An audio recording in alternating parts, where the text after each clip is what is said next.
All right, here we're back. It's Lori and Lawrence, Flat Earth Conspiracy Channel, and we've been doing some investigating on Google Earth and timeanddate.com and making some comparisons. Lawrence has been busy digging around on Google Earth this week, and we did our last show on this same thing on Google Earth, and we're going to expound on it, or Lawrence is. So, hi, Lawrence, take it away. Yeah, hi, Laurie. Yeah, obviously that east-west thing was a bit of an eye-opener in that it doesn't go east-west. You know, if you're in the northern hemisphere and you go west, you end up going, you go west, but also to the south at the same time. And then if you're in the southern hemisphere, if you head west, you go west, but to the north at the same time.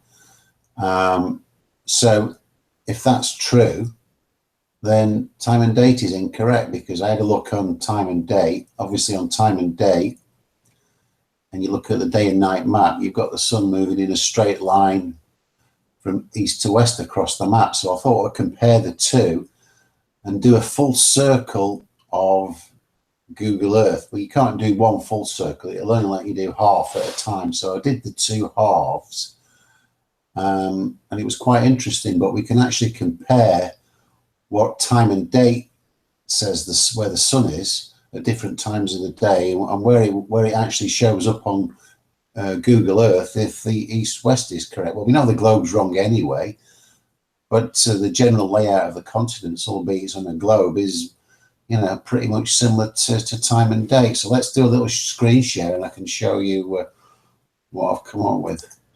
Here we go. So that's that one. Okay. So I can get these screens back. You don't want my emails. My pinging emails. Come on, get them down. Oh, okay. Let's get rid of my emails. Okay. So so on my main screen, I've got a little file. Here we go. So here we go. So we've got the summer solstice. So this is obviously for the northern hemisphere. And at midnight. You're not screen sharing. Am I not? Oh, bugger. Am I not? It's not screen. What's screen coming up? Nothing. Just you, your camera. All right. Okay. Well, why isn't it screen sharing? All right. Let's go back out of that. Let's try again. Where have you gone? This is going to be a great hangout. I've got all these. Well, task view. Where have you gone? Screen share icon first. And, I thought I'd done that. And open the page you're going to go to. Yeah. All right, folks. Well, I'm going to make a cup of coffee while I sort this mess out. They just make these what the hell was that? Task view. Lawrence has got a new computer, and he's really having a hard time converting from last computer to this one. My dog, he knocked some water over my old computer, so it immediately destroyed it. Yeah, it'll do that. Water's bad for computers. How's the hangout? All right. Well, while you're looking around for the screen you're going to share, I'm going to.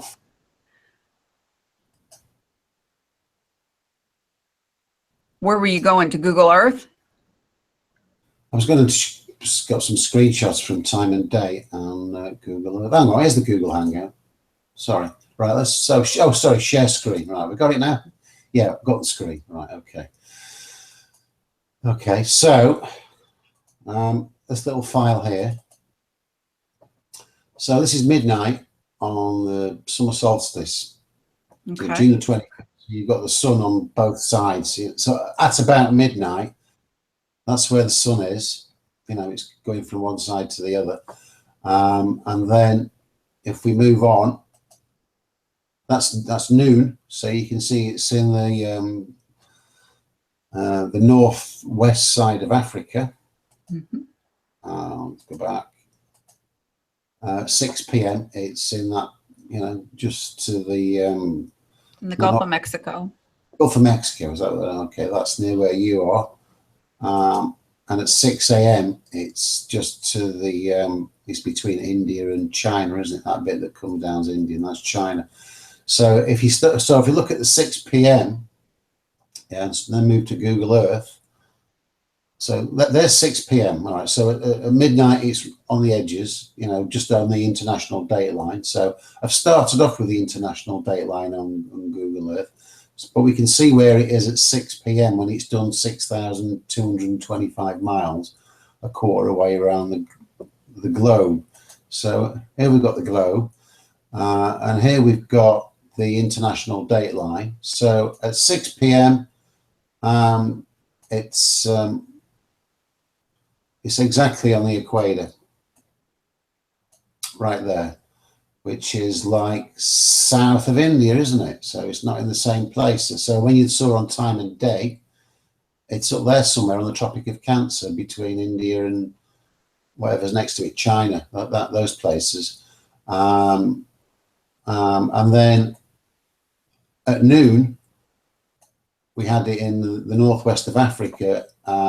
And if the sun was going west, it would be towards the south of Africa.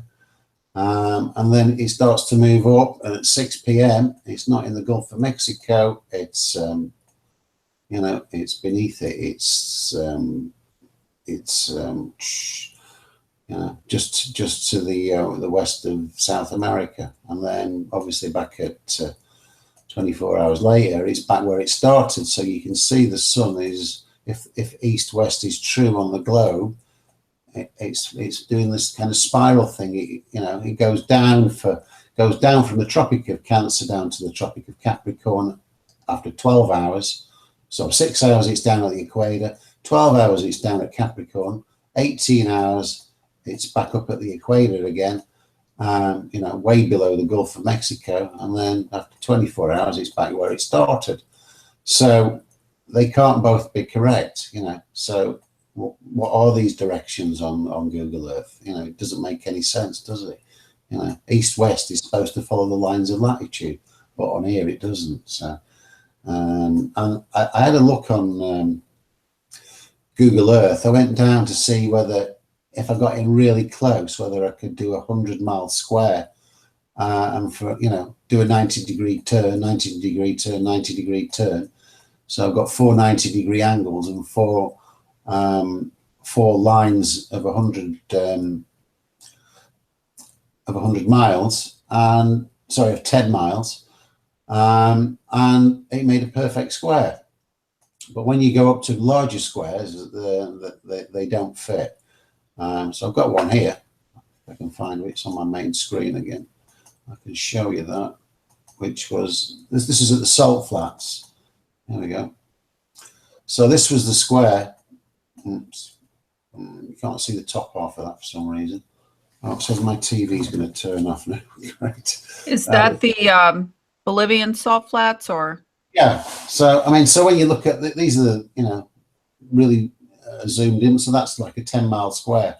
But if you look at these squares here, that one goes a bit wonky. And when you get in quite close on it, these lines start wobbling. You know, it's like they move, as you move your lines, these things start to wobble around. So although that looks like a perfect square, it isn't. It's wider than it is tall. So it's not a square, you know, it's significantly wider than it is tall. And I've done some other ones. I don't know if I've still got one here. Salt Flats, that was the Aussie Desert. Yeah, and, oh yeah, and people were talking about, there was that YouTube that was put out about some line or a wall going the full length of, you know, along the international date line. Well, I think most of the stuff on the ocean is just artists' impressions. This is the Australian desert, and you can see there's a direct straight line. I mean, these look like floor tiles, don't they? You know, well, there's like little sketches of little tiny creatures and stuff like that. And there's miles and miles and miles of all these fancy patterns in the Australian desert. And so it's just, you know, it's like people have drawn it. And on one bit, I found it, but I never took a screenshot. There was all these arrows that have been like painted in, and one bit was actually like a painting, like somebody actually painted a sketch on it. It's so Google, you know, how much of Google Earth is actually real photographs is you know, is would be a big job. But you know, let me stop sharing now. You know, it's well, this week a couple of days ago, I guess I sent you a video of that someone made of the supposed wall that goes all the way around Earth under the ocean. And it's this, you know, kind of straight, jaggedy line wall that's supposed to go all the way, the way I saw it explained, all the way around Earth, if it's a globe. If it was flat, it would be across Earth. But if you zoom in on it, and the person who made the video did that, it all just looks like computer generated undersea drawings and images that are kind of rectangular, angular. And I mean, let's ask ourselves, how in the world, when the water is reflective on Earth, I don't care if it's a, you know, high altitude plane or if it's a satellite, how are they going to get an image of the seafloor in a really deep ocean to be able to put those images on Google Earth anyway?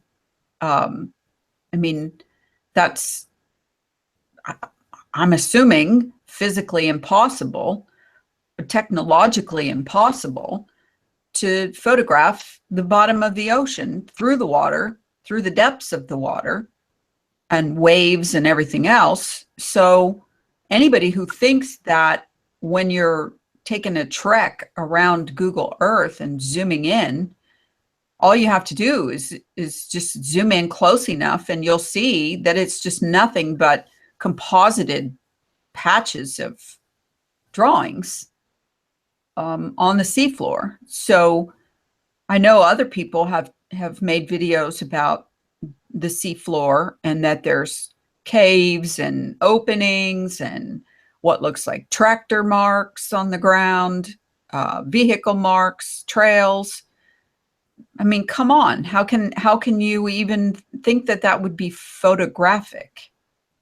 Yeah, I think these are red herrings. I think they put those things there just to confuse people. I mean, and obviously that one there, that video that was put up, coincidentally, the lines on the international date line. Well, if the globe was constructed from a flat map, those would be the two edges of the map, and maybe that wall is where the two bits slightly overlap, which would create some kind of wall, wouldn't it, or a ridge or something. Well, I mean, it would give you the appearance of that. Anytime you overlap photographs and you don't, you know, line up all of your registration marks and everything else, you're going to get anomalies anyway. So we all know that when you pull back from Google Earth, it's a drawing, obviously. It's not the Earth. It's not a picture of the Earth. So the entire surface is a series of photographs and composite drawings. The closer you zoom in, you know, where you're driving down your own street or you're within a couple of mile radius of the center of the photograph, yeah, you're getting a picture, a photograph. But then as you zoom out, you'll start to see trees turn into green blobs. And, you know, even on that image that you just showed where you spun around the Google Earth, they have what looks like the Rocky Mountains color change on there, but there's no Appalachian Mountains. There's no, I mean, there's other mountains across America. They don't show up. It's just like all green on this side and all kind of deserty browny on this side. So, you know, it's a tool is all it is. It's not, it's not like we're out in space looking down on Earth, a picture of Earth. because as we all know, anybody who's done any research on flat Earth at all has seen all of the different images that NASA has put out for the Earth, and the continents are all different sizes, to the size of the globe shape, to this, there's no two alike, even if they're supposed to be taking pictures of the same places. So we all know those are all composites, admittedly so. NASA says that's how they do it. They composite. So with comparing timeanddate.com and the sun's path, which, you said which one of these two is lying. Google Earth doesn't show you where the sun is like timeanddate.com does with a little sun planet on the map, because supposedly that whole side of Earth is seeing the sun. And yet, even on the Google Earth, the lighting's not even right. I mean, it's like the whole side is equally lit versus any kind of twilight or dawn or anything on the edges of the ball globe. So which one do we trust, or do we trust either one of them? Well, you and I both have done enough research on timeanddate.com to compare where the sun comes up, what time it comes up, where on Earth it's being reported coming up, and it's been pretty bang on every time. I mean, people would know that's wrong if they found that it said sun comes up at 6:53 when you were standing out there at 6:53 and it was nowhere to be seen. Then you got a problem. But with Google Earth, I think it's riddled with problems. The same with going to Antarctica or the Arctic and turning the globe around and looking straight down on the Arctic pole or the Antarctic pole. We'll call them poles for the sake of words we're used to using. There's just all kinds of blocks and squares and overlays and everything else. It's not even in Antarctica. It's at least white, but in the Arctic, it's not. It's just water. They don't even show you any ice. Yeah. And the other thing that I thought you might want to expand on, because you were quite big on that recently, is time being the fourth dimension. So if you look at, time as it is in the false heliocentric model, a day is the time the Earth takes to complete one revolution, and that's 24 hours. So if the Earth wasn't revolving, there would be no time. And if the sun were to stop, then time would stop. So, and they've got all these other dimensions, but there can't be any other spatial dimensions, because any spatial dimension could be put in a box, couldn't it? And then that would be back into 3 dimensions. So what are these other dimensions that they talk about, other than, up, down, and, width, depth, and height? You've got those 3 dimensions that everybody knows. Time is not generally accepted as a dimension, but what are all the other ones? Well, okay, let's ask this question. If time is based on a day, let's just use that one segment, okay? A day constitutes roughly 24 hours. That is based on the sun starting here, going wherever it goes, and coming back here to this beginning and ending point, okay? That's a human contraption that we've made for the purpose of keeping records and history and calendars and all of that stuff. If the sun was just always in one place over the top of Earth and wasn't moving east to west every day, we mark time. In other words, if it was just always the same brightness, we would have to mark time based on some made up agreed upon, defined contraption like a clock or a countdown or something. We would all have to agree, what time is it? We would all be in the same time, basically, because night and day wouldn't exist, right? So it would just always be day, or it would always be night. That's one of the reasons why and I'm going to get to the fourth, fifth, whatever more dimensions in a second, but when it gets daylight, before the sun comes up, before the sun breaks over the line of convergence, it's already starting to light. And so I do not think that the sun is the sole light source, because if the sun goes behind a cloud, it's still light out there. Okay.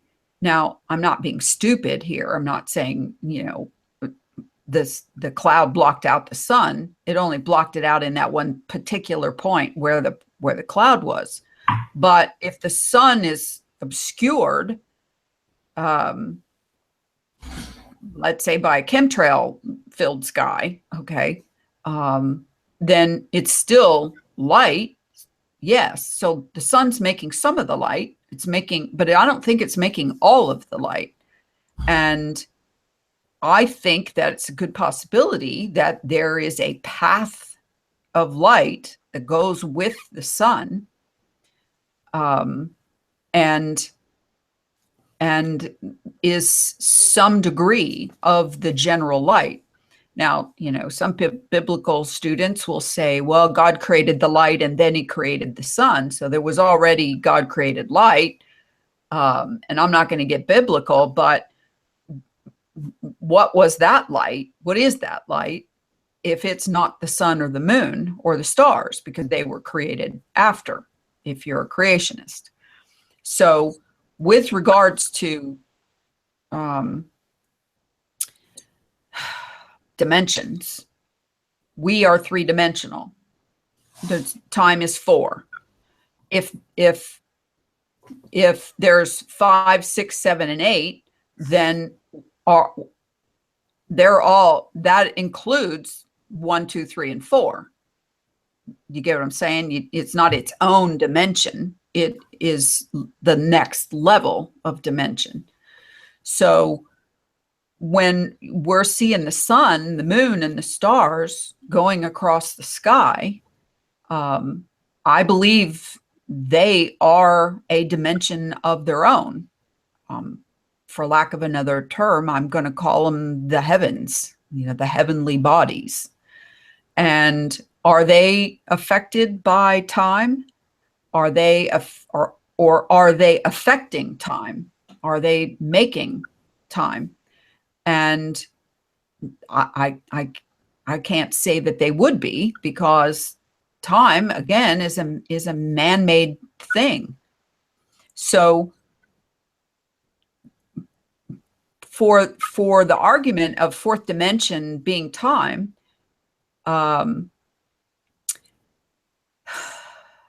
does it continue to happen if, it's kind of like if a tree falls in the woods and there's no one there to hear it, does it still make a sound? If there's no human to observe it, is it still a dimension? Is time still happening? And if you go past 4 to 5 or 6 or 7, does 4 relate to all the others or not? So, just flying by the seat of my pants here, because I wasn't prepared for that question. To me, what is happening with the sun, the moon, and the stars is its own dimension. So whether you want to call that 5 or 6 or 7, or whether they're each their own or whatever, because one seems to affect the other, but then not really. The moon has its own path and speed. The sun has its own path and speed. You showed that obviously on timeandday.com. The moon was not keeping pace with the sun. It has its own path and speed. And same with the stars. So, right. Yeah.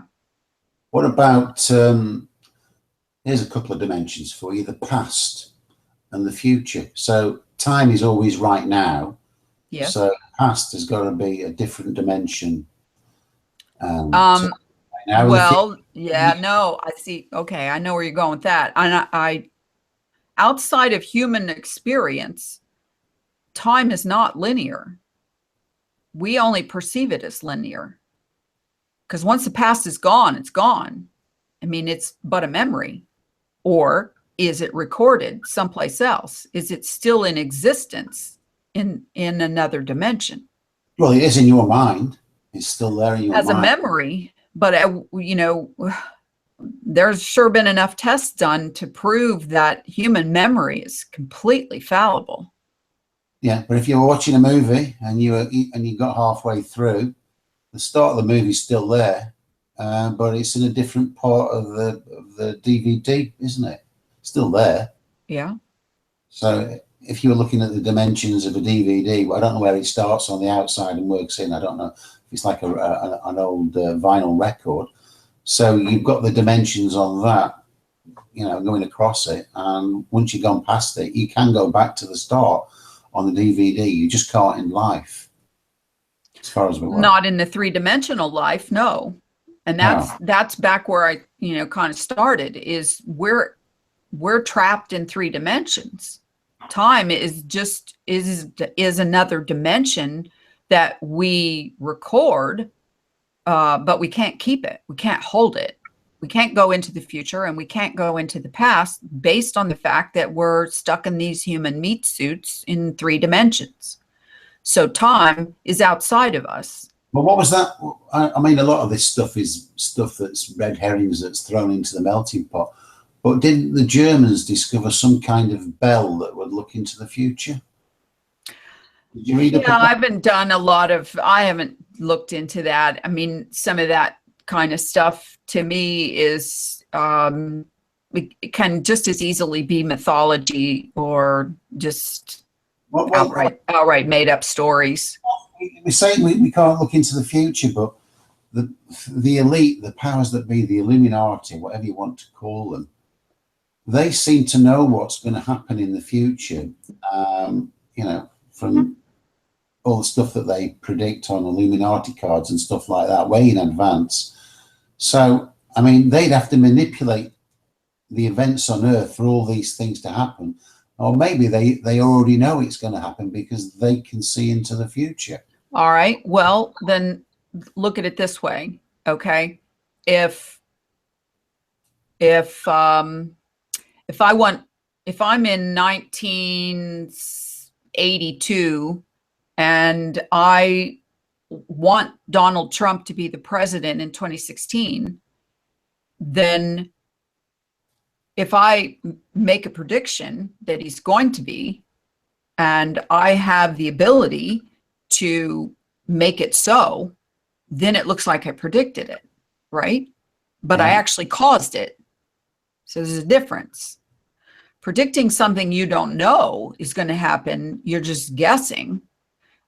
You can make a pretty educated guess, but that's how I think they play that. That's how I think that kind of works. I don't think that they're time traveling, but at the same time, I don't know who's got what technology hidden away that was given to them by secreted away somebody, you know, whether you want to call it aliens or fallen angels or whatever you want to call it. I mean, obviously they have the ability to come in and out of the third dimension, our time, and move back and forth. You know, I say obviously because that is what I believe. I do believe that there are entities that can come in and out of our dimension. Yeah. All right. Well, let's look at these Illuminati cards. I haven't got them in front of me, you know, and the main two are for me, obviously, the flat Earth one, and also the Twin Towers 9/11 one. I think that Illuminati card game came out in the early 80s.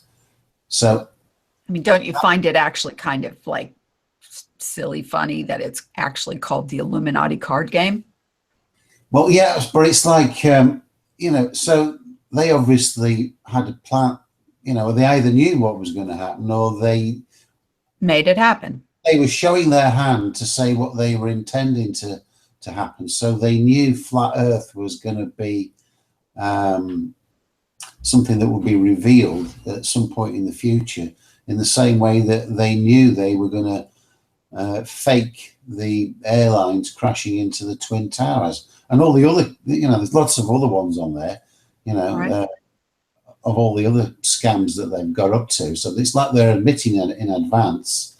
Well, They did it with Trump, didn't they? Because Donald Trump was shown as the president on The Simpsons 10 years before he became president. right. Okay. So if you already know what you're going to do, and there, I'm a big believer in the universal law of free will that we all have to, that it rules all of us.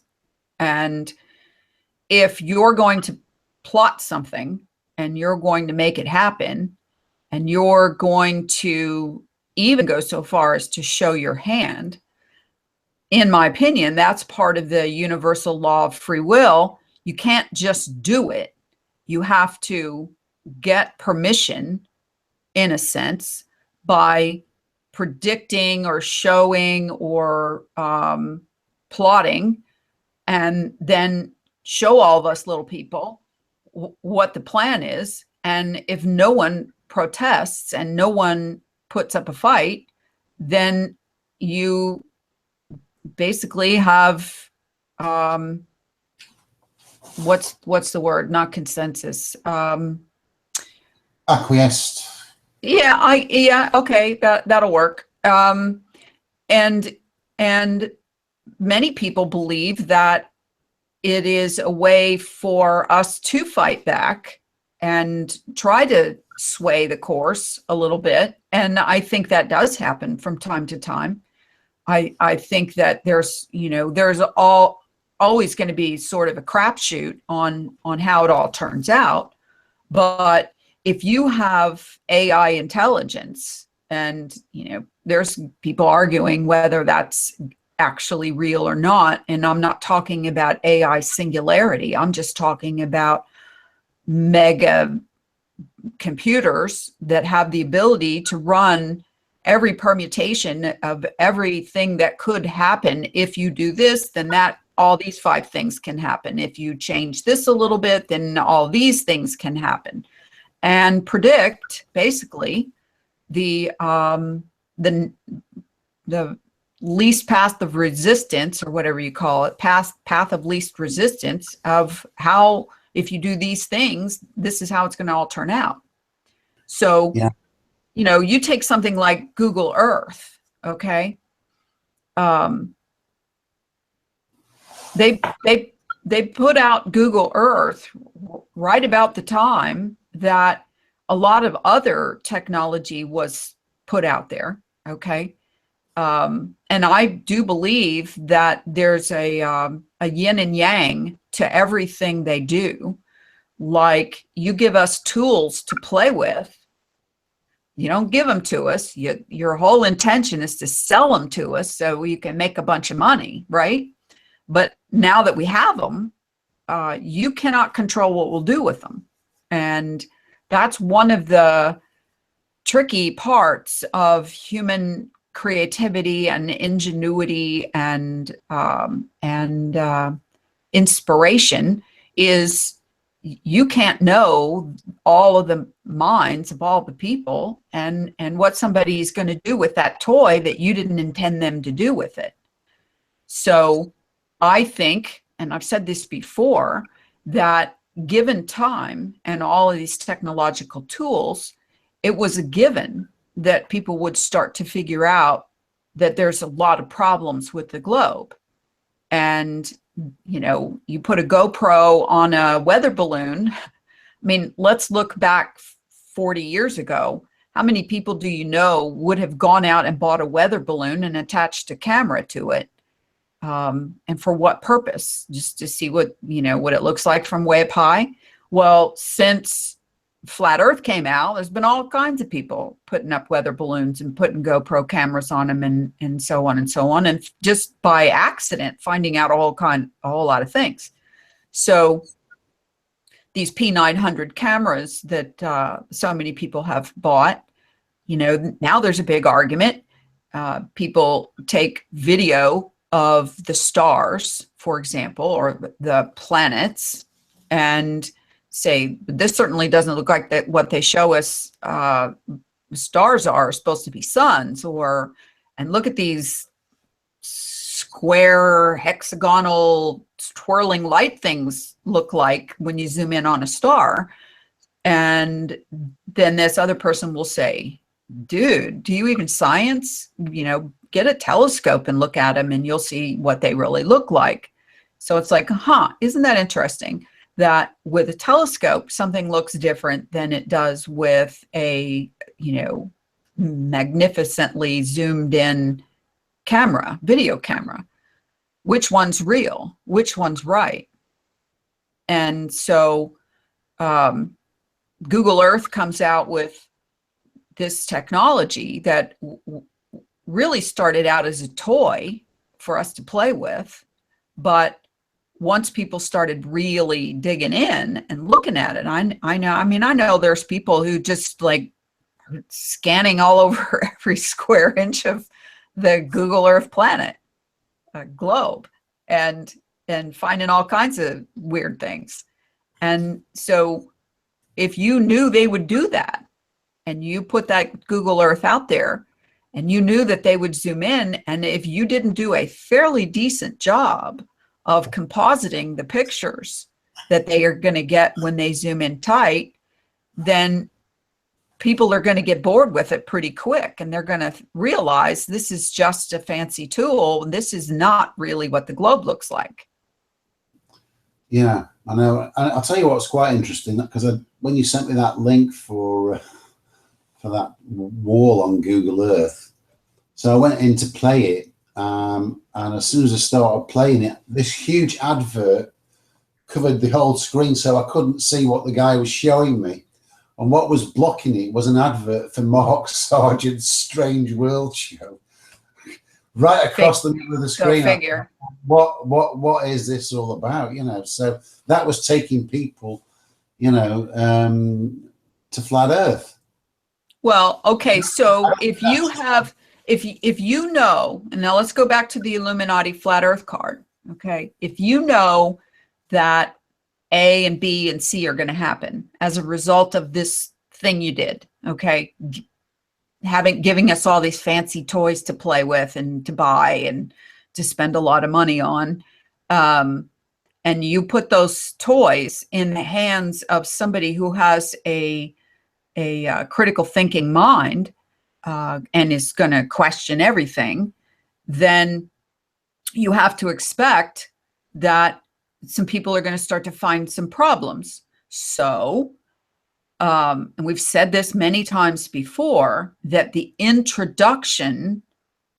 introduction of the flat Earth in late 2014, early 2015 was designed as a PSYOP. But the PSYOP part was not that the Earth is flat and to get all the truthers all whacked out over flat Earth and get them off these other things, which I've had many people bitch at me about that. Why are you spending all this time on flat Earth when you could be actually doing something about all these other problems? Well, my yang to that yin is, I don't think it would be so hard to solve all these other problems if we could just get people to understand the depth and the breadth of the lies that we've been given. This one being huge and significant enough to crumble a whole lot of the other ones.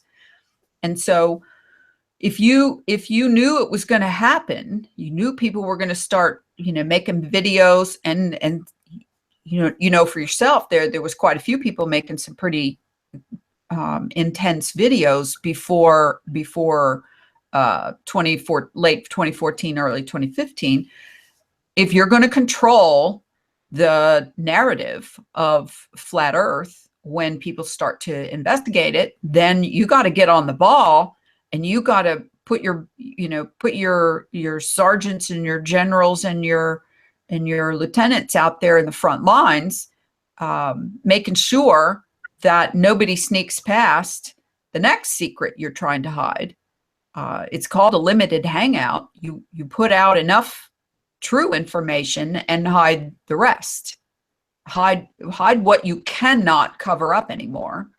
Put out there what you cannot cover up anymore and hide the rest. And that's why we've had so many problems, people like you and I. And over the next couple of weeks, I'm going to start trying to find how many channels now are out there that are past the A.E. Gleason lie, past the PSYOP lie, and are, focusing on putting out information that says the AE map is a joke, the Gleason map's a joke, the Earth doesn't go in a circle, we don't have an ice wall, what are you doing, what's the matter with you people? And I hate to say it that way, but it's been out there long enough now that there should not be any, there shouldn't be any more discussion about it. And so now, as you've noticed, about a year ago, we had, little mainstream flurry of B.O.B. and Tila Tequila and a few other people, Eddie Bravo, different ones coming out for Flat Earth, celebrities. Well, now we're at it, and then we had to go through the mic drop crap and all that from our boy Tyson. But now we have another little flurry in the last couple of weeks of basketball stars, football people, those different brand of celebrity. And every single one of them now throws out that circle map and model. And it's so ingrained in the flat Earth community that it feels impossible to get people off of it. And it is very frustrating for people like us, even though there are still people out there who say, you haven't proved anything. You haven't disproved anything. You haven't debunked anything. Well, unless you want to sit down and watch, 100 hours of our videos and the dialogue that has happened over that course of time, and the amount of research into every different topic of flat Earth that there is, from moon and stars and sun and maps and webcams and you name it. Yes, we've done the time, but we're just a little channel compared to, the big guys with their 20 and 30 and 50,000 subs. So are we able to get the message out? Well, apparently we've gotten enough of the message out that there are more channels coming on board every day that are anti-AE, anti-Gleason. So, when people hear me say Flat Earth started as a PSYOP, of course it started as a PSYOP. Something like that doesn't come out of grassroots, out of nowhere, and grow at the magnitude and the speed that this one truth thing topic grew. And it has nothing to do with an awakening, because I know people who are flat earthers who you would think that they get it about the whole elites, Illuminatis, whoever you want to call them, the banksters, the controllers, whoever you call them, the New World Order, that they get all that. But then they turn right around and it's like, oh, Trump's going to save the day. I'm going to go out and vote for Trump because, we're going to make America great again. No, we're not. What are you talking about? Trump's just another government guy, whether he was before he got there or whether he got there and became one because, they showed him the JFK video the first night for movie time and said, this could be you. guess who did that? Guess what his problem was, or whatever. So, now that we know that it was spoon-fed out into the truth community, and was either fully accepted quickly or completely rejected. You were witness to all those 9/11 truthers who were screaming bloody murder. What does it matter? You're going to ruin the truth movement with this flat earth crap, and so on. So you got these tools like Google Earth, time and date, SunCalc, UTM grids, and all kinds of tools that you and I both have been cross-referencing since we started this project. And the one that I can't find many problems with now, I'm not an animator. I can't take the timeanddate.com website sun movement and put it on a diamond map or any other kind of map and see how it works, because I'm just not trained in that field. But as far as the data is concerned, the data is correct. So you just showed what looks like a sine wave on when you went around Google Earth. The sun in one day transited between the Tropic of Cancer and the Tropic of Capricorn in one day, right? Yeah, you went halfway down and halfway up. But yeah, so in 12 hours it went down. It went from Cancer to Capricorn, and the next 12 hours it went from Capricorn back up to Cancer. So okay. So, and we know that's not how it works. Anybody can go outside and watch the sun in one day and not see it go whoa. Or even during your time watching it. Obviously, you can't watch it on the other side of the earth, whether it's flat or a globe. You can't see it when it's not there. It's on too far away. Yeah. So we've got thousands of people interested in flat Earth, but most of the output that's coming out, probably less than 1% of it is actual real research. Most of it is drama and he said, she said, and slagging other people off for what they're doing or what they're not doing. And we've been guilty of that as well, but obviously for a good reason. And if all these people who are interested in flat Earth, if they actually got down and did some research, even if it's random, the stuff does come to light from randomly looking at things. So that, like, for example, that sine wave that's coming up on the globe, east to west, if somebody can extrapolate from that what the Earth really looks like. I mean, we come up with what we have based on actual data that marries up with distances and routes and all that sort of stuff. But most of the people out there now that it is a cult, and you look at Globebusters, and I've stopped watching them. I used to watch them just to see what they were coming up with, and they'll have 1,000 people watching it live, allegedly, whether those are true numbers or not. But I look at the chat, and everybody is saying hi to everybody. They're going onto these channels to chat. Right, it's a social gathering.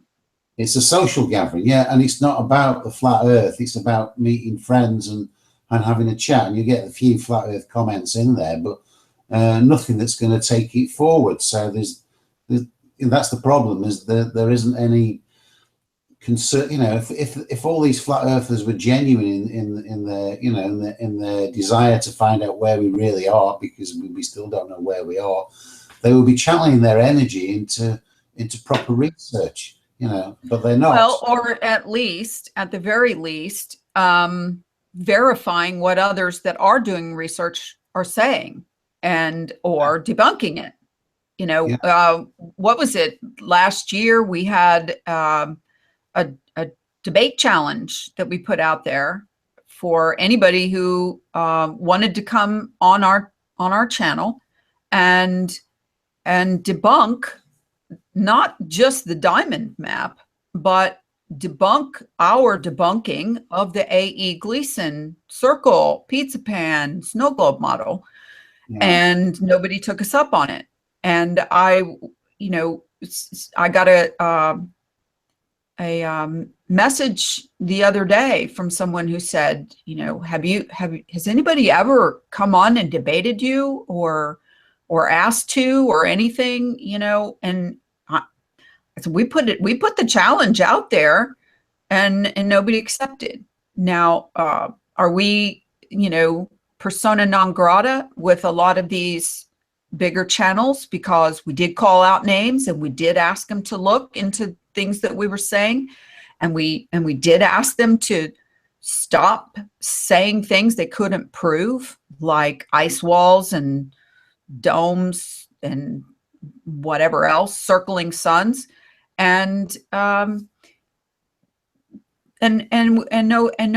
nobody accepted. Okay, well, that's the best we can offer. I mean, that we're not going to go out with a gun and hold it to anybody's head and say you're going to come on and you're going to defend your model. But the numbers tell the story. The numbers of the subscribers and viewers watching the videos with that map, that model, and that information. I mean, Eric Dubay is a perfect example. Here he was on the other day with Eddie Bravo talking about flat Earth.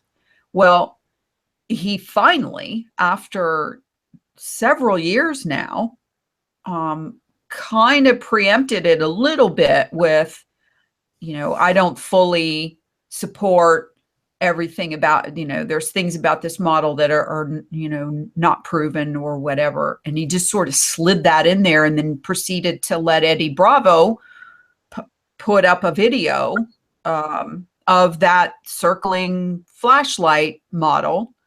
And the only defensive thing that he said was, well, we know that the moon and the sun are not traveling at the same speed. So that model with the yin and yang opposite flashlights of the moon and the sun always opposite each other is not exactly how it works. Well,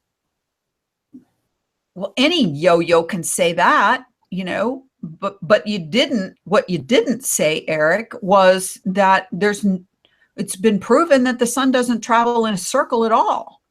It travels in a straight line, or maybe a slight sine wave, but not like, during different times of the year, but definitely not to the degree that you just showed on Google Earth. But he didn't, he just repeats and repeats and repeats the same cult dogma, it's eye level, and no matter how high you fly, and there's no measurable curvature, and so on and so on. Aren't we past that? I mean, shouldn't we be past that? What are we? Is this back in 6th grade, where if I can memorize everything the way the teacher wants me to and can rip it out the same way the teacher does, am I going to get a good grade in flat Earth? Because that's what I feel like when I hear people, mimicking Eric Dubay's little dissertation. Well, if you're an actor, what is your job? As an actor, learn your lines. That's the first thing you're supposed to do. Memorize your lines. And then that's after you memorize your lines, that's when you add your affectations to it, your character. Okay. But if you don't know your lines, you're not going to get the movie made. Yeah. As far as I'm concerned, Eric's got his lines memorized so succinctly that you could play a video from a year and a half ago and play a video that he just made a week ago, and he says everything almost exactly verbatim and in the same order, same as Mark Sargent, same as all of those guys. So all new information that comes in that contradicts what they started off with, Dubai and Sargent and all this lot, all these guys, they just ignore anything. Ignore and mock and ridicule. And then ignore some more. Sorry, go ahead. Well, obviously, the release of flat Earth and the way it was done and the way it's being done at the moment is clearly a psyop.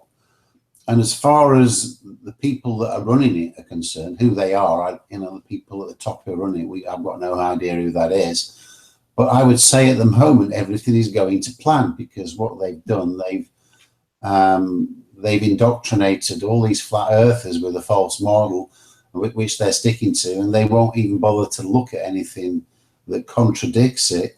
So everything's going to plan, and any channel that starts to get any momentum that's genuine, they disrupt it. And well, so, or they set one of their dogs on you, like they'll take one of our videos, for example, or somebody else's video who puts something out there that's contrary to what they want you to say, and then they just mock, humiliate, ridicule, play silly music in the background. It sounds like you're at the circus, and stretch your face out or freeze frame your face in some ugly, looking face or something.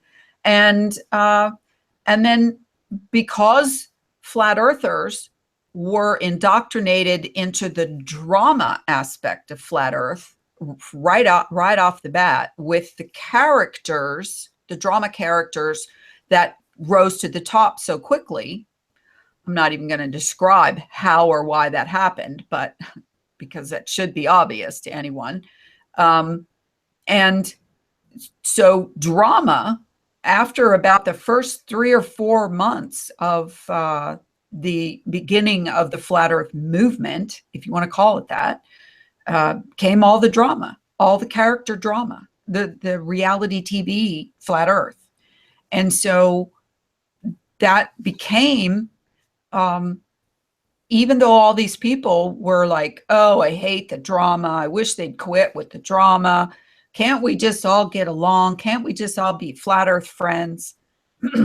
And yet, once you get used to the drama, then channels like us who just talk, just put out information, just open source dialoguing through the mind and out the mouth without a whole big presentation, okay? We seem boring, so turn them off. They're boring. And so, who was it? Antonio Subarat's boring, and yeah, we're boring because we're not an entertainment channel. Our channel says education. Go look at a whole lot of the other ones. They say entertainment. We're not here to entertain.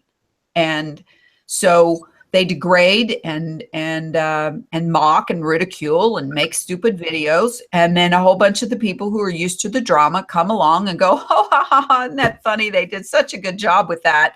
And then I'm going to go and unsub from them, or whoever it is they're talking about. And what happens is the saturation point of those channels just grows larger based on playing games. I mean, they didn't put out anything but drama. They just made a video about somebody else and made a drama about it. And nothing new was learned, not one thing. And so, yeah, we've been called everything from disinfo agents to, COINTELPRO to everything else. And what's so interesting is that we're not following any of the mainstream dogma. We're one of the only ones that isn't following the mainstream dogma. If we were counterintelligence agents or we were disinfo agents, we would be putting the same thing out there that all the other ones are. That's how you brainwash people, is you just keep repeat, rinse, repeat. All right, so let's try and put the whole thing in perspective here. Obviously, the powers that be realized that they couldn't continue any longer pretending that the space program was real. I mean, NASA put out so much stuff that makes a mockery of it, with Pluto on Pluto and sex on Earth and right, all the other rubbish that they put out, which and bloopers that they make, you know. And even let you see the harnesses and the wires on the people flying around on the ISS. I mean, who does that even by accident? They did that on purpose. Yeah, so they're obviously shooting themselves in the foot deliberately. So they're obviously going to do away with the globe model and bring something else in, but obviously something different to what reality is. Because everything's well, so what do you think? Is because is Mars have something to do with it? Because they just okayed a $19 billion budget for NASA for 2017-18, and you know, Donald Trump went on TV and talked about, you know, we're going to go to Mars. We're going to go to Mars. We haven't even been to the moon, but we're going to go to Mars. So is Mars going to be the trip? You know, what was the point of escalating flat Earth though? Because they could have kept a lid on it for, you know, indefinitely, because it was only small. You know, I was into it, but it was small, and when I got into it, right, it wasn't on Facebook at all. There was nothing apart from the Flat Earth Society that's been going for donkey's years. They got a page on Facebook, but there was nothing else. So they could have kept a lid on it, but they deliberately escalated it with this false model and all these actors and characters who've come out. So what is their plan? Are they going to bring in another false model, or are they going to just bring it in to knock it down and then go back to the globe? What do you think? Well, in my opinion, you don't create a scenario unless you have an end game. And it would be easy to say that they brought flat Earth mainstream for the sole purpose of humiliating, mocking, and ridiculing everyone and dividing people and making everybody look like fools when they officially come out and debunk and the flat Earth model that everybody calls the flat Earth model, the circle snow globe thing.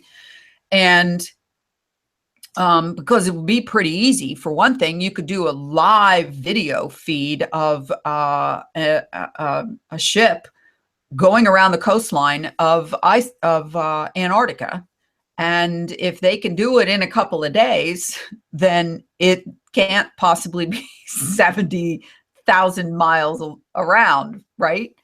And you know, people say, well, you could fake that, you know, you could just change the scenery or do a green screen background or whatever. Well, hello, if the coastline doesn't change any, or someone watches it long enough to see that it's looping, I mean, people figure stuff like that out. You couldn't pull that off. So there's ways to debunk, lots of ways to debunk the current existing dogmatic model. And if their end game was just to do that, get everybody hyped up and worked up, and then just slap it down like whack-a-mole, then that would officially put an end to it as anything that was going to continue to grow. But in my opinion, because they know that the Hegelian dialectic concept works so well, which is problem, reaction, solution, you create the problem, which is the distraction of, you know, all these flat earthers, you know, research flat Earth, go flat Earth, look at it, flat Earth. And then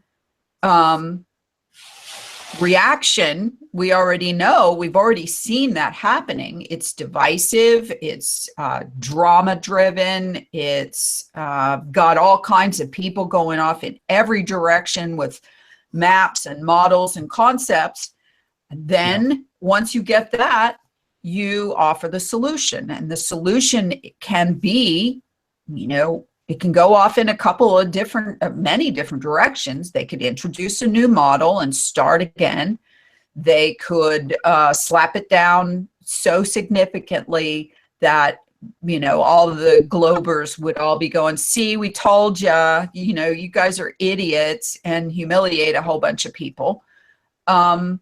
because I'm certain that there's so many people out there that if they destroyed the ice wall and they destroyed the dome, and I mean destroy as in prove there's no ice wall, prove there's no dome, and I'm talking about a dome that comes down and meets the Earth's surface somewhere, you know, a snow globe, a contained, enclosed world.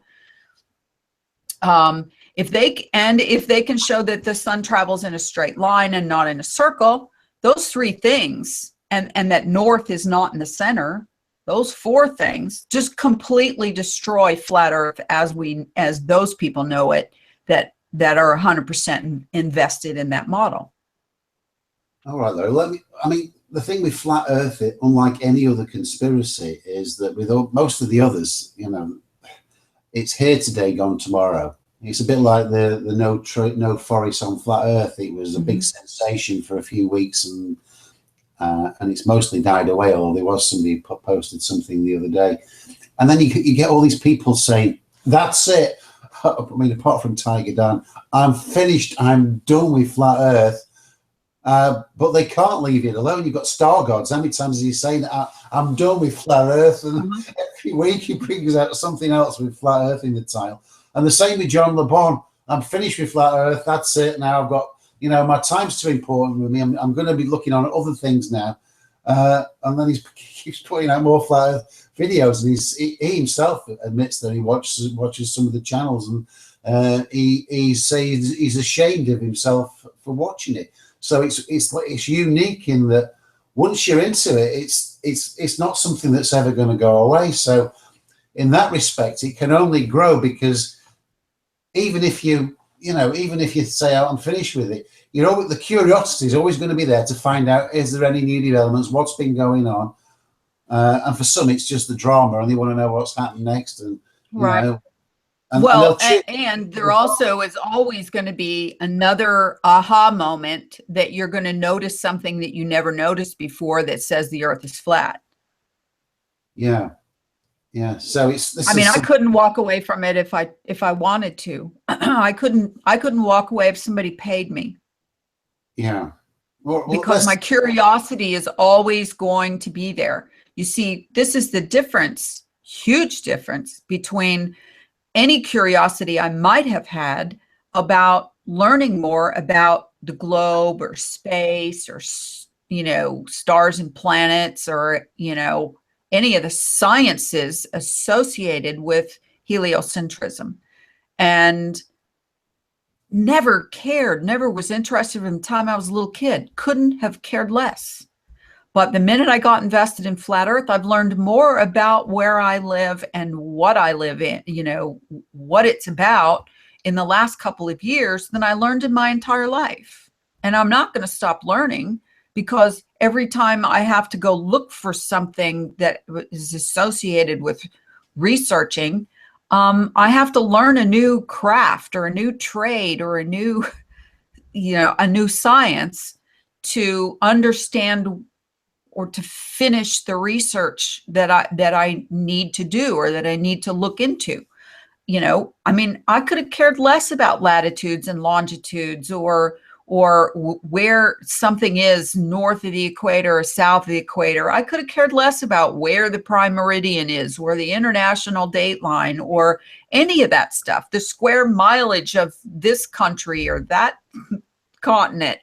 And now I know all those, not all those things, but I know a hell of a lot more than I ever did before. It's almost like I jacked into the Matrix and just, you know, downloaded, I can fly a helicopter now, you know, that kind of scene. I'm still trying to make sense of what the master plan is. So they've deliberately escalated it, and then to try and squash it. But obviously they've stirred up a hornet's nest with flat earthers who ain't going to go away. So that will only continue to grow. So they did the same thing with 9/11 though, Lawrence. It's a similar MO. Okay. You had Alex Jones come out and make his little, 9/11 was an inside job movie. I don't even remember. I can't even remember what it's called anymore. Holy crap. I mean, Loose Change, was that him? And so the whole concept is, you know, 9/11's never going to go away either. Although most people that came into flat earth were 9/11 truthers, but they don't spend nearly the time that they did on 9/11 since they started looking into flat earth. Yeah, So for those who say it's a distraction, it certainly is a distraction. There's no doubt about that. Yeah, but 9/11 is going down the same pathway as the JFK conspiracy, isn't it? Flat Earth isn't going to go away like those things. So they must have some kind of plan to either squash it all together and get back to the globe and faking space missions to Mars and all this sort of stuff. But they must also have another contingency plan where if the interest grows so much that it becomes, mainstream that the Earth is flat, they must have a plan to sell us the false model, which is another enclosed world, because that model is just so important. It's the bedrock of all these actors that have come in. They'll talk about anything, but they will not budge one jot away from the model that they were given to sell in the first instance. That is sacrosanct to them. Okay, so here's the problem, though, with trying to sell flat earthers that are not stuck on that model, with introducing that as the new heliocentrism or globe, okay, is because that one, there's people who will go to the ends of the earth looking for the end of the globe, end of the dome. I mean, they talk about it, but I have not heard of one mission. It's been well over 2 years for me. I have not heard of one mission that anybody's put together to raise money and get equipment. And I know it would be very expensive, hundreds and hundreds of thousands of dollars to actually mount an expedition across Antarctica or to polar circumnavigate the Earth. That's the other one, that's another proof. Even if anybody did that, the powers that be could just totally scupper it. All they'd have to do is turn off the GPS, because that's what they'd use to navigate. So the GPS would tell them where they were, even if they weren't there, because GPS, they can tell you anything they like, can't you? So any expeditions, they would not be done in the old traditional sense by navigating by the stars and stuff like that. It's going to be using modern technology. So they've already covered that base. That isn't going to go anywhere, even if some millionaires or very wealthy people come in and get interested in flat Earth and say, right, I'm going to Antarctica or heading up as far north as I can and seeing where that leads. The powers that be can just skew or scupper or turn off the GPS, which is what they'd be using, and it leads to nowhere. So finding out where we are, it's not going to come out of exploring this plane. It's going to come unless there are hidden entrances on the land masses somewhere, which lead to somewhere else. It's going to come from people trying to figure out how they've reversed engineered everything to find out where we really are. That's what's going to happen, but we need people coming into this community who are real researchers, who are going to put the time in to try and work these things out. Because, well, what's interesting is there really is a lot of researchers who are pretty darn smart, and but what happens with any research with smart people is just like what happens in science. All they talk about, peer review this and peer review that, but scientists are always going off on their own little, laboratory and doing their own research, and they don't want anybody to know what they're doing. They're working on a discovery or an invention or something, and they don't rarely ever work together. Maybe a couple of partners or something like that, but you know what I mean? It's a very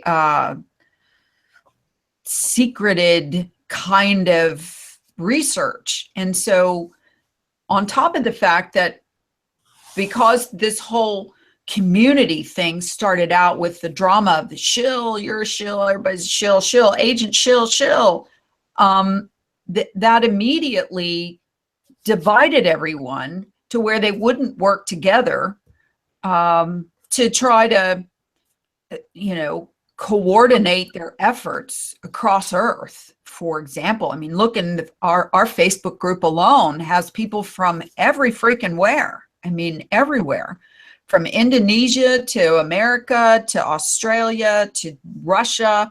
I mean, I mean, you couldn't get a more diverse located group of people, and yet how many times have we said, well, let's all I just made a simple Facebook post on the equinox and said, okay, here's what's going to happen where I live in Sarasota, Florida, where we'll, go out and see the sunrise and watch the sunset where you live and see if this information's true. It's all you want to do is verify the information. We're not asking you to reinvent the wheel. Yeah, crickets. Didn't get anything. Yeah, the Facebook community now is just stagnant. It's not. There's no interest. Very few interesting posts coming up with new information. It's people just reposting old stuff and reposting a lot of the false stuff. Obviously, we filter that out now on the page that you run, but most of the other pages, they've still got reams and reams of all the old stuff. So. If you've got new people coming in, they haven't seen, Eric Dubé's video or Mark Sargent's video. They don't realize everyone else that's already been doing it for a while has already watched all of these old videos, and they're like, woohoo, look at this. I'm going to post this. Like, snore. We saw that 2 years ago. Glad that you find stuff, but I'm glad you're a new flat earther. But that's not exactly where you need to be looking, is that same repeated stuff, because that's what got us in this place of dogma. All right, well, here's a hypothetical question for you, Laurie. Let's say you've got unlimited funds, as a means to find out where we really are. What would you do? Let's say you've got $100 million to spend on finding out where we are. What would you spend the money on? I would absolutely circumnavigate the globe, north to south, polar circumnavigate the globe. Okay. And the reason why I would do that, and I would hire people who were masters, experts in navigating by the stars and using sextants and whatever that other thing is that does that other fancier theodolite or something like that, and not rely on any governmental or quasi-governmental agency to provide me with any information like GPS or anything like that. They would all be by, low tech or mid tech instruments. And I would, I would follow the prime meridian and the international dateline, which are supposed to polar circumnavigate the Earth. And there's only a little bit of land that you would have to cross, right? Yeah. On the prime meridian. The international dateline, might go across a couple islands here or there, but there's only a part of Africa that the prime meridian crosses, right? Okay, so you've got your $100 million and you've hired all these people Would you go along yourself, or would you just? Oh, I'd absolutely have to go along. Sure. Yeah. Okay. All right. And you know, because I would have to ensure that the straight line was followed. Of course, the international date line, like I said, jig-jags back and forth a little bit, but there's only, you know, that one 24,000 mile around trek to polar circumnavigate the Earth, and that would mean crossing Antarctica coast to coast at the where the two lines hook up. Yeah, I know. Well, obviously that's going to be beyond the means of, you know, it's probably just a pipe. Because I already know what would happen. The same thing would happen that happened to Shackleton and his guys when they finally broke free of the ice in the Endurance and were in a couple of little dinghy boats, basically, that were taken off of the Endurance before it sank, and they were finally free of the ice and started traveling by current and by, I mean, they didn't even have any paddles that really worked very well, oars that worked very well. And they went to sleep one night and they know the current was going this way, and they ended up in the next morning, well, way the hell back over there. How'd that happen? And they wrote about it in their diary. And why would they make that up in 14? Yeah. That would be a way ahead psyop, would it not be? Or predictive programming. Yeah, I suppose, and obviously on a much smaller scale.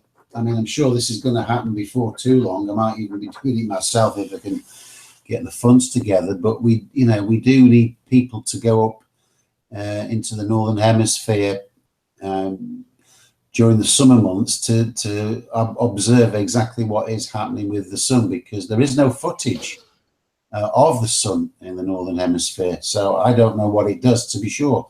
You know. Well, somebody sent me a video that I had seen on my own already of the photographer who went around the Arctic Circle, flew a flight around the Arctic Circle following the sun, and watched the sunrise and the sunset in that day. Okay.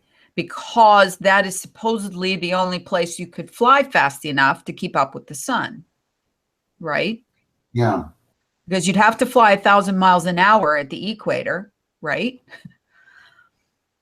Yeah. That would be something for 100 millionaire to get a plane to fly 1,000 miles an hour. I'm kidding. But I don't even know what the fastest plane that any military or whoever has. I've never even looked into that to see what the fastest plane is, but you would have to go 1,000 miles an hour to keep up with the sun, keep the sun in your view, straight ahead of you, and fly its path. Yeah. Damn well know if you were going in a circle or not then, wouldn't you? Yeah. So that is something that, you know, somebody will do in the next year or 2 or 3 years. Somebody's actually going to go up there and get some footage. There's going to be somebody who's coming, because it doesn't cost that much. You're only talking a couple of thousand, you know, $3,000, and you can go and spend a week's holiday up in upper Norway. Yeah, if you don't do it right, Lawrence, if anything about it is not, it's completely scientific, you know, following the scientific method, people will just throw it. They'll just discard it out of hand. Yeah, I know. So you'd have to do it. That, you know, you'd have to cover every base with it. And the other thing people can do, because you've still got these other channels who will have you believe that traveling from east to west is going around in a circle, you know, to support the false model. You could take a world cruise, and you could, a world cruise, you could probably, in your money, probably about $15,000. You could take a world cruise over, I don't know, about 10 weeks or something like that. Mm-hmm. And that would be a full west to east. You'd start off in Southampton, and you'd go up around the Mediterranean and, across from east to west around Australia, New Zealand, then back up across the Pacific, is it, over to the west coast of America, and then back over to the UK. That would be a circumnavigation the other way, but you could prove on that if you took the cruise, if you spent the entire holiday, taking compass readings and having an actual map and sketching it all out, then that would prove that you are actually traveling east and ending back where you started. So that is something else somebody could do if they've got the money. That's not a huge amount of money. Well, but see that, and I love that idea, but that is doing the Captain Cook Magellan kind of circumnavigation. In my view, the best way to circumnavigate equatorially would be boat, then ground, then boat, then ground, and cross the continents and the water exactly at the equator, and measure the distance and track the sun, and all that. I mean, get out of the boat, go across Africa, get back in the boat, go across the ocean, get back, like that.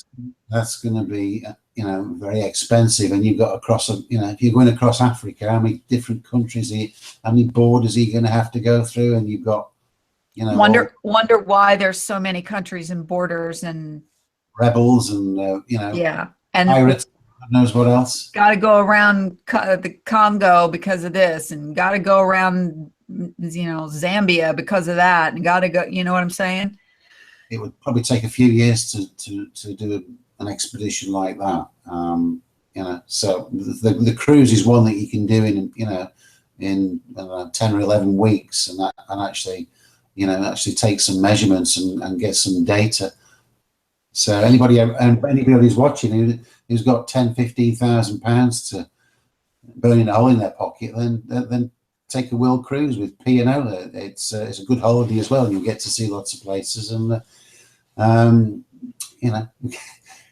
get some good food down your neck. What was the trek that what's his name? Not Amelia Earhart, the guy version of her. What was his name? The guy that flew around the earth. It wasn't Lindenberg. He was a Freemason. It wasn't Amy Johnson. It was Amy Johnson. I don't know. I'm going to have to look that up to see what the path was that was flown, because he took jumps and gassed and came back to England. It was somebody that started in England, wasn't it? Yeah. Oh, I don't know that one off the top of my head. But yeah. But the whole thing is that we have the ability to coordinate any effort we want if we could just get enough people to, put their money where their mouth is. And I don't actually mean money. I just mean somebody come up with a definitive argument plan, and everybody participate that can or will, and debunk some of these things. For people who say, well, they have Africa wrong on the map, or they have Greenland wrong on the map, or it's in a different location. I mean, how hard is it really to locate the distance between the point of South America and the point of South Africa and the bottom of New Zealand and so on? And people say, well, everything away from this on the AE, everything away from north, which is the center, is south, right? And they've got these continents all splayed out on the pizza. Well, we all know the distance between these continents can be measured, the tips of the continents. And you know, that's one simple thing right there. And instead they go, oh, those flights don't have, that all started with Mark Sargent, that those flights don't exist, that they don't, you know, you can't book them, you can't fly them. Of course you can. Come on. You know, that's how that myth crap gets started. Somebody says it with, you know, this ASMR, whatever voice calming effect and smooth talking and pretty pictures and a nice flowing video. And before you know it, that's the dogma. Those flights don't work. You can't book those flights. You can't make that. Oh, those planes go faster in the south than they do in the north. That's been my favorite one forever. It's like, really? If there's tons more people, like 90% of humanity lives in the northern hemisphere. If there's anywhere where you're going to fly faster planes, it would be up there versus the southern tips of southern continents. I know, but this is just stuff they've had to invent to support the false model, isn't it? All this, you know. But people believe it. They don't just go along with it. They believe it. I mean, I've had heated arguments on Facebook and in our own comments and on this channel, and people sending me messages via the flatearthconspiracy.com website, and say you should stop saying that you know that people can make those flights, or that those flights exist, or that those distances are wrong, or that the sun doesn't speed up when it's. And I'm like, what do you mean I should stop saying it? You stop saying it. You don't know what you're talking about. And you're just repeating it because somebody told you that. And that's that part about do your own research. And I'm not talking about, you know, watching different videos. I'm talking about get out the calculator and get out the maps and compare the distances from 3, 4, 5 different sources, which you can do. That information is out there. Go to Rand McNally maps and go to, you know, Mercator maps and go to all the different maps and measure the distance between different places and compare 5 of them. And you should come out with a pretty close distance. They can't have it all that different, right?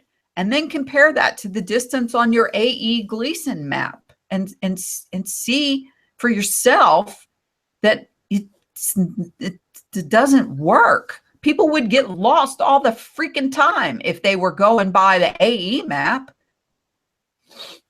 You'd bump into Africa. If you left South America, you'd bump into Africa halfway through your trip before you were expecting to get there. You'd have provisions stocked up for 2 weeks when all you really need is, you know, a week or whatever it is to go from here to there.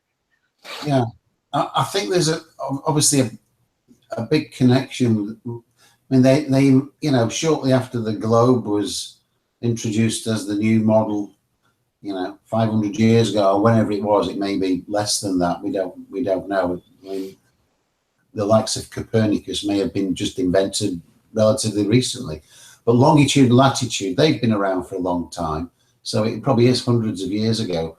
And when you look at longitude and latitude, they're effectively the same as time, because you look at the fractions of longitude, it's broken down into minutes, and the minutes are broken down into seconds, the same as a clock.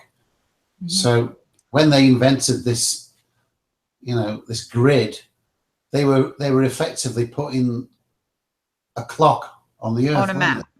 Mm-hmm. They were putting a clock on a map of the Earth.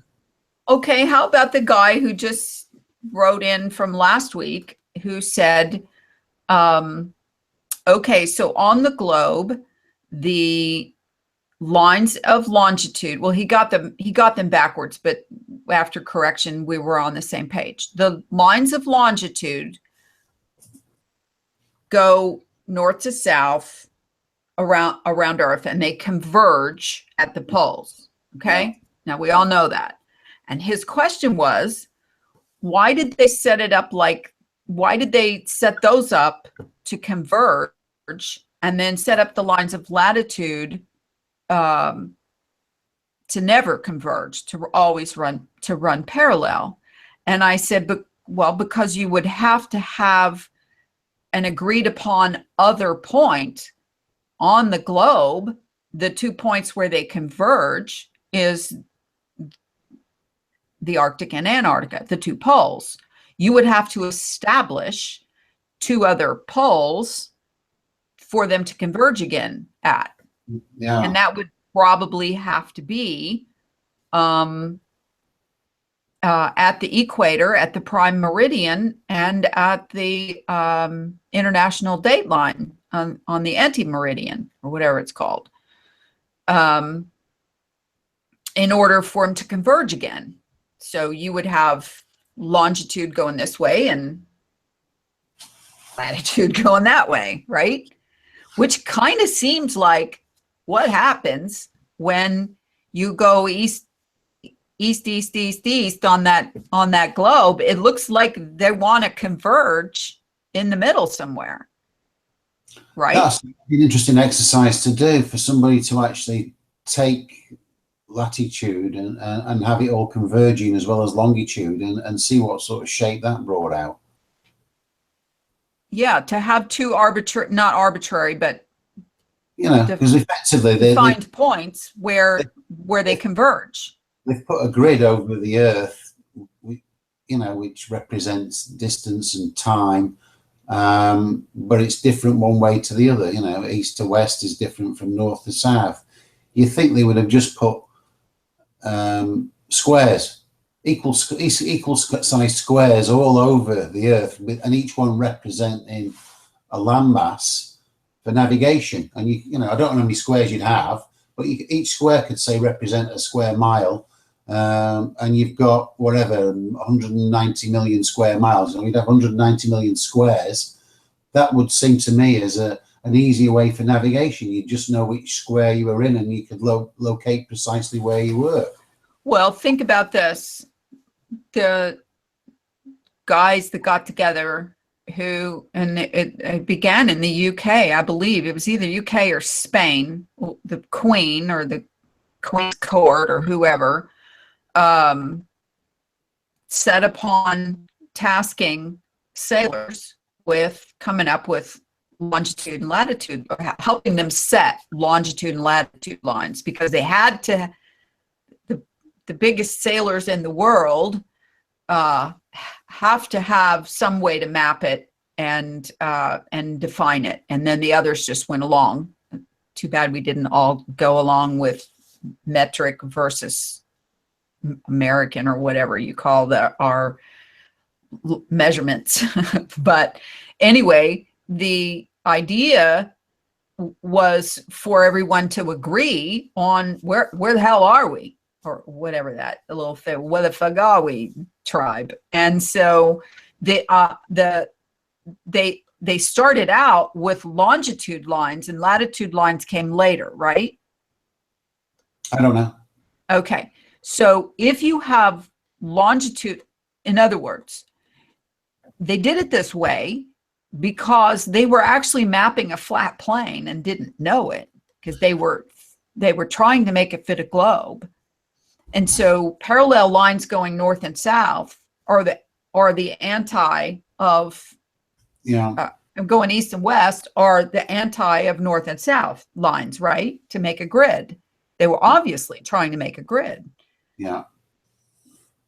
And the only place where it gets really, befuddled is where they converge north and south. We know that the grid falls apart above 60? I mean, they like really start squeezing together, this 60 latitude. Yeah. So, finding these anomalies, going back to the beginning and sort of wrapping up here, that finding these anomalies on Google Earth, it does not surprise me in the least. I've never been a big fan of using Google Earth except to, maybe snap a line distance between this place and that place, but I'm never positive that it's 100% correct, because just moving your little markers a little bit skews it pretty good. But to use Google Earth as a defined way to plan out a travel plan or something like that, to me is, I mean, it's like a mental challenge to see it on the globe, because we're just so used, you don't carry a globe around in your car when you're driving someplace. You don't carry a globe around, I've never seen one in the cockpit of a plane, maybe a little toy one mounted on the dashboard. And so we don't navigate using a globe. And so to even try to use one, to navigate or plot a navigable trip on Google Earth seems like kind of stupid, actually. But boy, this last one threw me for a loop about this wall thing under the water. I'm like, how in the hell does anybody believe that they took a picture from space and put it on, that those are real pictures from space of the bottom of the ocean? Yeah, I think they've probably had a huge team of artists to just put no end of stuff, in the places that are not inhabited. They just make it up. Well, I mean, nobody's mapped the whole bottom of the ocean ever anyway. Yeah, but if you go and look at the Australian desert, I mean, let's just have a quick look before we go, and let's have a look. Let me bring that up. Let's just take a quick look at Australia, because once you get away from the coastline there, it is just, the whole thing is just art. It's artwork. You're not screenshotting. I'm just trying to get this thing loaded up. Hold me a second. Okay. Come on. If it's going to come up, it's knocking about somewhere. So while you're looking for that, for those of you that, say you're bored with flat Earth, or that nothing new is happening or whatever, you are just as responsible to make things happen and to get people excited and to get people to look into it, as we are, any other YouTube channel, any blogger. Once you find out about flat Earth, it's your responsibility not only to learn about it, but to learn the truth about it, and not just accept the classic method of, well, I'm going to go on YouTube and I'm going to look for the most watched videos. Because number one, if you go to YouTube and you look under flat Earth and like the most watched videos, you're probably going to end up with Vsauce debunking flat Earth, or attempt to. And so that is not the way to gauge the best information. And I'm not saying it's us. I'm not saying it's any particular channel. But if you only watch one or two, and then you just watch the rest of them for a little bit of drama here and there, you're not really getting a well-rounded, couldn't help it, a well-rounded flat Earth education. And you're limiting yourself, because you could be responsible for discovering something that no one else has looked at from your perspective before. And that's what is so critical about the way that Lawrence and I just get together and hang out and talk about things that we've found, rather than trying to make a snazzy video or some kind of a PowerPoint presentation or any of that stuff, because that's not what we're here for. We're not here to show you in some snazzy way what we found and what we want you to believe. We just want to make you think for yourself and to look into things. Did you find it, Lawrence? No, it won't let me load it, but never mind. All right. Well, Yeah. anybody who hasn't, I mean, Google Earth is free. You can download the app into your computer. It only loads when you open it. You don't Oh, yeah. have to Got it now. have a bunch of space taken up on your computer. Um, Let me get it. Go look for yourself, snoop around, locate where things are, and then you'll be able to understand a lot more about the anomalies of the false model like we have. All right, Lawrence, I see you. Okay, so we've got Australia here. So I'm going to zoom in on that, and you can just zoom in really close to this huge expanse of all these deserts in the middle. That none of this is real.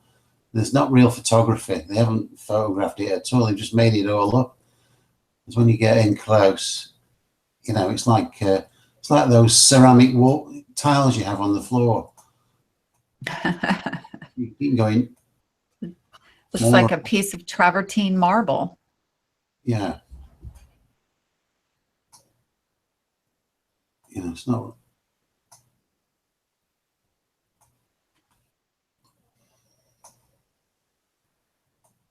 Yeah, see, that's becoming clearer already.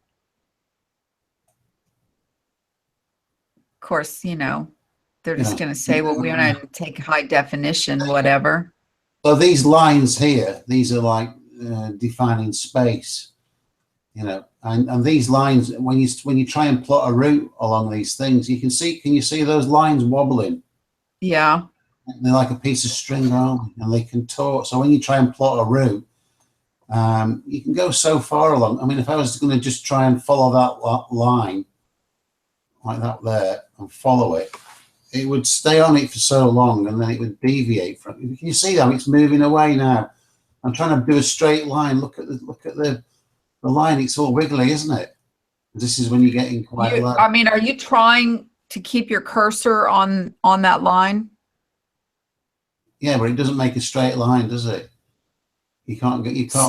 So you started on the line. Click end on the line, and then zoom out. And let's see what it looks like. Well, I've only gone a very short. I have only gone a mile there. Oh, I see. Okay, because you're really close in. All right.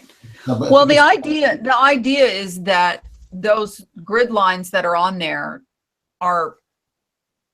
is that supposed to be representing the UTM? I don't know. I don't know what these lines are supposed to represent. Well, these are they're divisions of space. I mean, you can get some that are you can get some squares that are about a mile across. But you start looking at all the ground beneath it. This isn't real. None of those lines stay straight. They are all skew as you move because it's reloading. Yeah, look at those. But suddenly they got really long and rectangular, didn't they? Yeah, how did they go from squares to rectangles like that? Mm-hmm. You can move across it, but sometimes you get a clear dividing line. So unless you're going over a city or someplace where it's a hot spot, tourist place or whatever, most of this stuff is just that says there's photographs. Of course, they have a river there, Lawrence, showing. Red Gum Stories there. So if you zoom into that, you'll even get the odd picture of an airfield. But when you get there, you don't actually see an airfield. Well, it looks like there's some people there by the sound of it. In the middle of that's totally the outback, isn't it? You know, when you get down, it's just an artist's impression, isn't it? That's not real. Well, I don't know. That particular photograph might be an aerial photograph, but it's not something from, satellite. See, if you move around, zoomed in. This is what you get when you get to ground level. You know, it doesn't look. It's not very good. You know, you're just panning around. Right. And that's what you get on. Probably 90% of Google Earth is artists' impressions of where they think you are. Well, look at it. It says it's a image from Copernicus. Yeah.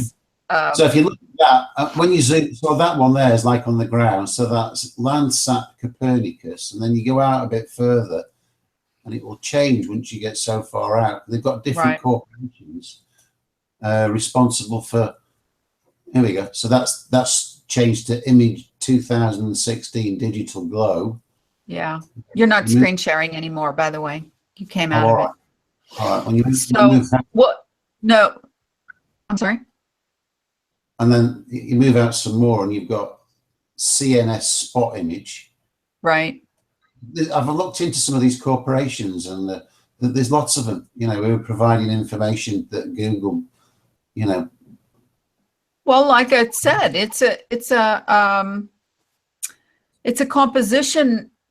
composite of a bunch of different data combined together to make Google Earth.